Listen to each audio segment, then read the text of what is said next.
चौथी क्लास तक पढ़े एक महान इंडियन साइंटिस्ट जिन्हें भारत का एडिसन भी कहा जाता है, जिन्होंने बिना किसी स्कूली शिक्षा के सैकड़ों इन्वेंशन कर दिए थे।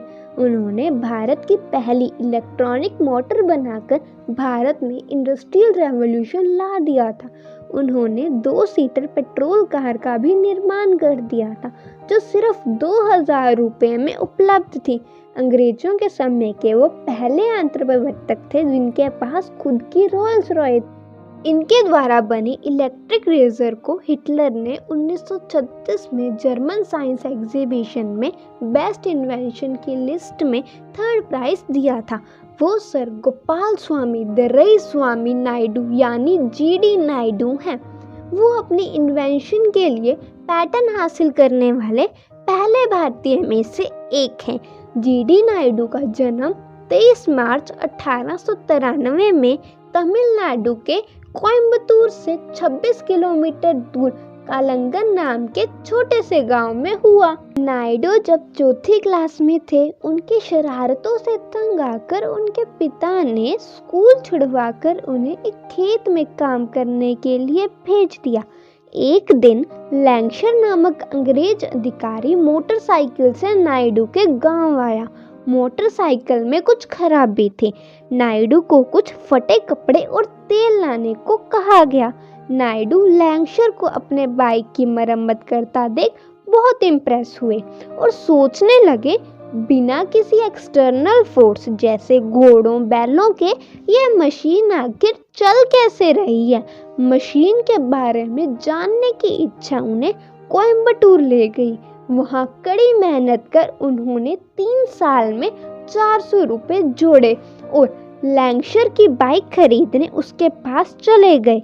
लैंगशर ने अपनी बाइक नायडू को बेच दी। बाइक के मैकेनिज्म को समझने के लिए उन्होंने बाइक के हर पुर्जे को खोलकर वापस जोड़ा और ये पल उनकी लाइफ का सबसे इम्पोर्टेंट पल बन गया। इंग्लिश सीखने की इच्छा के कारण वह एक अंग्रेज व्यापारी रॉबर्ट स्टेन के घर रसोई का काम करने लगे। नायडू ने उनसे उधारी पर एक बस ली। उस एक बस से नायडू ने अपनी ट्रांसपोर्ट कंपनी की शुरुआत की। उस समय आम आदमी केवल घोड़ा गाड़ी या बैलगाड़ी से ही सफ़र करते थे। नायडू अपने लोगों के सफ़र को आसान बनाने के लिए पोलाची से पलानी के लिए खुद बस चलाने। 1933 में उन्होंने यूनिवर्सल मोटर सर्विस नाम की कंपनी स्थापित की, जिसमें 280 बसेस का फ्लीट था, जो दक्षिण भारत में सबसे बड़ा था। 1935 के आसपास वो स्टूडेंट बनकर बेल्जियम चले गए। वहाँ अपने खर्चों को पूरा करने के लिए बेकरी में भी काम किया। एक दिन ब्रेड काटते समय उन्हें एक आइडिया आया। उन्होंने पहले इलेक्ट्रॉनिक रेजर का प्रोटोटाइप बनाया, जिसके डिज़ाइन को उन्होंने 1936 में पेटेंट करवाया। दुनिया भर की बड़ी फर्म्स ने उनके डिज़ाइन को खरीदना चाहा, पर उन्होंने साफ मना कर दिया।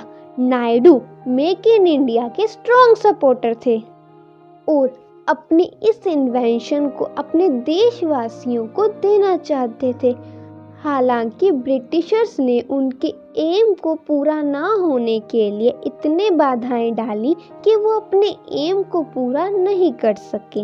वर्ल्ड वॉर सेकेंड में भारत में home appliances, compressor, printing press में यूज़ होने वाली मोटर की सप्लाई बहुत कम हो गई थी। इसलिए 1937 में नायडू ने उद्योगपति बाला सुंदरम की सहायता से 1937 में फर्स्ट इलेक्ट्रॉनिक मोटर बनाया। मार्केट में इस मोटर का दाम कम होने के कारण इसकी डिमांड बढ़ गई। इसलिए ब्रिटिशर्स ने भारत में बनी मोटर पर बहुत ज़्यादा टैरिफ लगा दिया। इसके बावजूद भी वो नायडू को एक बड़ा मोटर मैन्युफैक्चरर बनने से नहीं रोक पाए।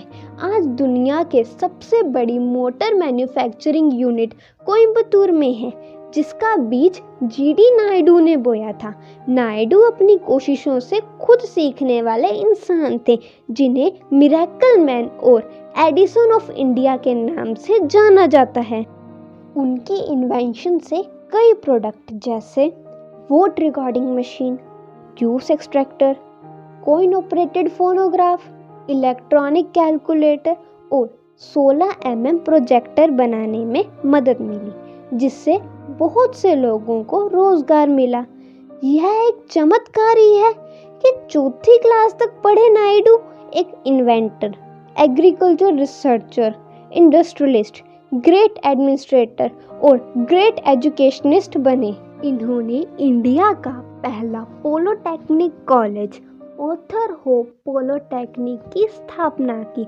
यहाँ इन्होंने करिकुलम डिजाइन करने के साथ साथ प्रैक्टिकल स्किल की भी ट्रेनिंग दी।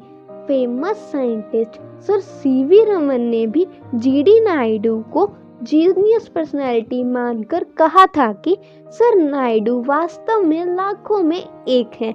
उनकी प्रशंसा में यह कहना भी कम होगा।